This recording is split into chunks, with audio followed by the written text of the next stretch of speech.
मराठा आरक्षणासाठी संविधानिक कायदा करण्याची आवश्यकता आहे। हे काम संसदेचं आहे। त्यामुळे मनोज जरांगे यांनी आता पंतप्रधान नरेंद्र मोदींनाच भेटायला यावं अशी मागणी करावी असं ॲडव्होकेट असीम सरोदे यांनी म्हटलंय। तर मराठा आरक्षणावर कायदेशीर तोडगा हा केंद्र सरकारच काढू शकतं, राज्य सरकार धुळफेक करत असल्याचंही सरोदे म्हणाले। यावर सरोदे यांच्याशी सविस्तर बातचीत केली आमच्या प्रतिनिधी अश्विनी सातोडोके यांनी।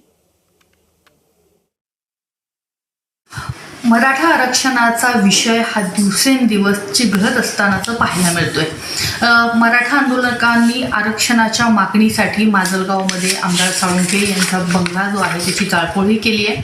याच विषयावरती मुख्यमंत्री एकनाथ शिंदे यांनी नुकतीच पत्रकार परिषद घेतली आणि या पत्रकार परिषदेमध्ये न्यायमूर्ती शिंदे यांच्या समितीला आणखीन 2 महिन्याचा वेळ द्यावा अशी मागणी जी आहे ती केलेली आहे। आणि त्याचबरोबर याच पत्रकार परिषदेमध्ये मुख्यमंत्री शिंदे यांनी सांगितलेलं आहे की या समितीनं जवळपास 1,73,00,000 कागदपत्रांची पडताळणी केली। त्यापैकी 11,530 या नोंदी ज्या आहेत त्या कुणबी असल्याच्या सापडलेल्या आहेत आणि त्याप्रमाणे कुणबी प्रमाणपत्र देण्यात येतील।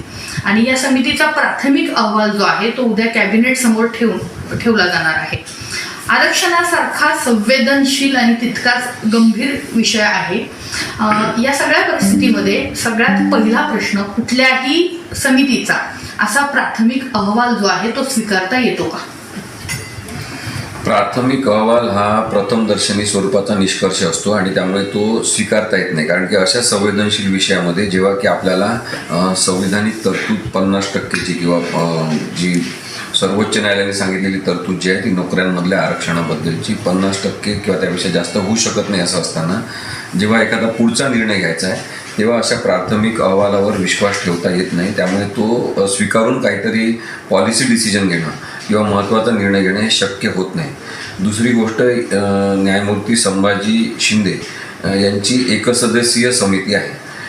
ते समिती म्हणून त्यांच्या हाताखाली काही जणांना मदतीला जरूर घेऊ शकतात, पण एकसदस्यीय समिती असते तेव्हा याचा अर्थ जस्टिस संभाजी शिंदे यांना सगळे कागदपत्र पाहून स्वतः तो निर्णय घ्यायचा आहे।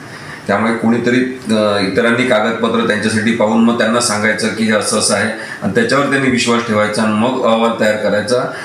याच्यामध्ये अपूर्णता आणि चुकीचे काही गोष्टी होऊ शकतात आणि म्हणून मला असं वाटतं की त्यांनी स्वतः ते पाहणं आणि त्याचं विश्लेषण करणं हे आवश्यक आहे।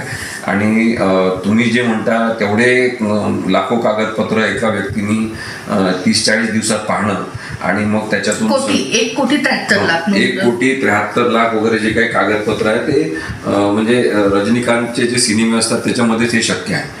बाकी हे शक्य नाही एका सामान्य माणसासाठी एवढे कागदपत्र पाहून त्यातून काहीतरी निष्कर्ष काढणं।